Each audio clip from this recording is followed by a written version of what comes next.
yore yenn haute responsabilité yu mag yi. man si je ne suis pas à mesure de vous contrôler nag.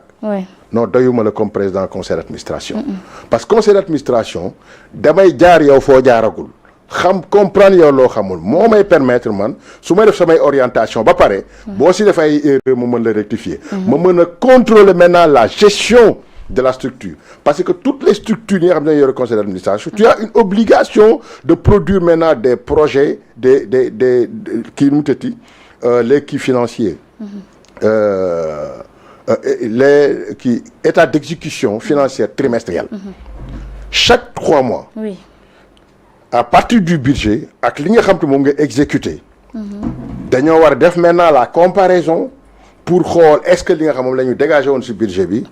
par rapport ak 3 mois yi nan ngeen ko exécuté ndax yéen ngi ci tempo bi est-ce que dépassé ngeen et cetera et cetera. s'il y a maintenant des rectificatifs à faire ñu mën a def maintenant les rectificatifs. mais si aujourd'hui vous n'êtes pas à mesure de faire ça à mon background intellectuel boobu à mon niveau boobu noonu tu ne peux rien contrôler par rapport vraiment à la gestion vraiment du budget donc ça vous expliquer que leen lu nekk dafa am ku ko war a gérer donc nañuy bàyyi xel bu baax ci capacité yi nga pour balaa ñuy dénk nit quoi que ce soit sànq yaa ngi doon wax ci justice bi d'ailleurs wàllum justice tey ñi nga xam ne ni ñoo di les partisans de Pastef moo di ñi ci amoon seen doom faatu ci ñi ñu tëjoon prison am nañ taxawal nañ benn collectif pour justice daal di am pour ñi nga xam ne ni ñoo di les 80 martyrs Pape gis nañ ñu bari ñoo xam ne ni Ablaye Touré wala mi nga xam ne ni mu ngi ci kaw collectif boobee bokk na ci moom it gisu nañ aussi torture yi nga xam ne ni dundoon na ko tey justice boobu nga xam ne ñu ngi koy laaj ndax mënuñoo wax ne mënul am sans que le nouveau régime quand même jël seen ay responsabilités abrogé li nga xam ne ni moo di la loi d'amnistie. xam nga man bu ñuy wax ay amnistie partielle man si laa njëkk a jaaxle. ah bon ndax ñëpp xam nañu ne bi Macky Sall di brandir cette amnistie l'écrasante majorité sinon ma wax ñëpp amul kenn ku si d'accord woon ku nekkoon si opposition bi la preuve mooy que ñëpp xam nañu ne député yi voté wuñu woon. les députés de l'opposition. kon ñun liñ doon xaar si ñoom comme ñoom dañ ne ñoom ñoo deelee liñ doon xaar mooy une fois la magistrature suprême avec une majorité écrasante à l'hémicycle mooy que dañuy abroger tout bonnement cette amnistie ñi nga xamante ne ñoom ñoo rey ñu identifier leen ñi nga xamante ne dañoo torturer ñu identifier leen mais dédommager aussi ñi nga xamante ne seen boutique yi seen station yi dafa lakk. mais li ñu dégg mooy que ñoom dañoo egsi daal di génne 5 milliards. di ko séddale ay nit yoo xamante ne dañ cee gaañule ñenn ñi ils étaient en prison et cetera et tout moi je pense que balaa ñuy dédommager quoi que ce soit li ëppoon importance gënoon urgent mooy cette amnistie ñu abrogé ko yóbbu ñëpp ñu àtte leen identifier orienter les responsabilités après képp ku ñu dédommager ñu xamante ne dédommagement yu jaar yoon lañ ko def mais nii mu demee nii c'est inquiétant ils ont dédommagé des gens yoo xam kenn jugé wu leen ñaareel bi aujourd'hui il nous parle d'amnistie partielle mu nekk ñaari mbir yoo xam bu ci sukkandikuwee nous avons le devoir et l'obligation d'être pessimiste man awma ci yaakaar dama je demande maintenant ñu bett ma su ma sañoon ñoom ñu bett ma mooy que nañ ñu andil maintenant ñu abroger la loi yóbbu nit ñi ci yoon ñu àtte leen identifier les responsables dinañu permettre au moins ñu xamante ne suba impunité dootu fi continuer am def lu la neex mbir mi jeex après koo njëkk fonta bi àjjana surtout ñu ne la ay 80 de jeunes ñoo génn àdduna ñoo xamante ne ay yaakaar la ñu woon seen waajur yaakaar si ñoom ay xale yoo xam dañoo nekk seen diggu doole ñu yóbbu leen ci ay position politique ñii ñu ne dañ leen rey ak à bout portant ñeneen ñi ñu ne dañ leen torturer ba ñu dee et cetera je pense que ñooñu mérité nañu justice li nga xamante ne tey moom la ñuy xaar sur réduction des comptes moom la ñuy xaar aussi si amnistie bi dama ne Sénégal ñu si bëri après la sortie ñoom Ousmane Sonko dem nañ def non-lieu seen ay dossier donc ñi nga xam ne ni ñoo ci faatu ndax mënuñoo wax ne finalement ñoom ñoo perte ci mbir mi. non mais justement je pense que nañu dem vers l'abrogation de l'amnistie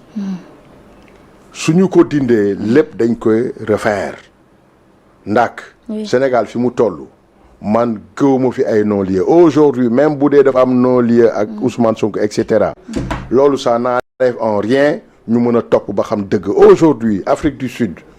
mais dañu wax réconciliation mais dañu ne vérité après réconciliation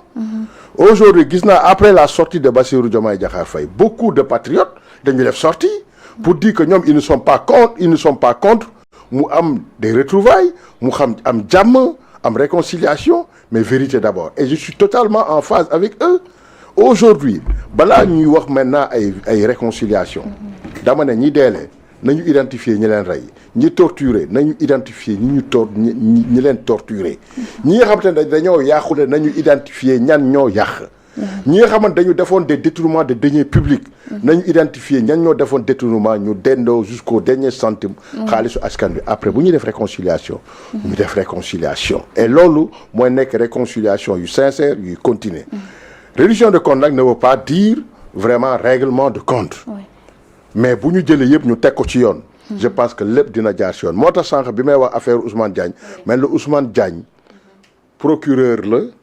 magistrat la jàpp naa ne c'est un homme de la sérail donc xam na yoon bi moom mën na suba vraiment topp justice bi teg ko ci yoon sans que mu am ay précipitation am na loo xamante ne nag cëram la am na loo xamante ne c'est au-delà de sa personne mais jàpp naa ne ministre yi fi nekk fii ci gouvernement bi jàpp naa ne Ousmane Diagne bokk na ci ministre yi gën a baax donte nag sa situation est très compliquée kii ñu ne partagé wuñ sa avis en tout cas ñoom na nee nañ Ousmane Diagne moo nekk point faible bu le projet Pastef ndaxte moom moo war a gaawantu képp ku yëkkati ay kàddu yu tegginewul teg ci Ousmane Sonko mu jàpp yóbbu alors que defu ko xam nga c'est qu'il faut que ñoom ñu def la distinction entre la politique et la justice gis nga ñoom liñ doon wax démb di ko xeex man moom laa yaakaar ne moom la ñuy porté waat tey et moi je ne les comprends pas à la limite quoi parce que yow boo ne le temps de la justice ce n'est pas le temps des humains du loolu la ñu waxoon waa léegi yow tey nga bëgg a tey kut ku kut lépp ñu def ko te ñoom bu ñu waxee ne ku saaga Ousmane Sonko kenn du la laal mais nañu def nañu récapituler ñi nekk prison ñan ñoo leen fa yóbbu tey ji boo jëlee Moustapha Diakhaté bi ñuy wax bu ñaafiee Ousmane Sonko ngi si woon donte tey jii président mu ngi fa woon ak El Malick Ndiaye nga jël aujourd'hui le cas de Abdou Nguer mais si kan lañ ko arrêté c'est le cas de Badio Camara déjà pour Badio Camara lañ ko woowee après ñu tege ko d'autres dossiers waaw mais kan la doon attaqué très régulièrement c'est Ousmane Sonko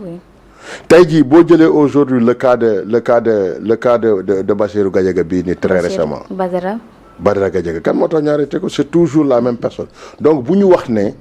nit ñi dañ koy attaqué te kenn du def benn réaction si les gens font des réactions à la limite sax damay naan dafa boole sax ak yenn rigueur yi avec zéro tolérance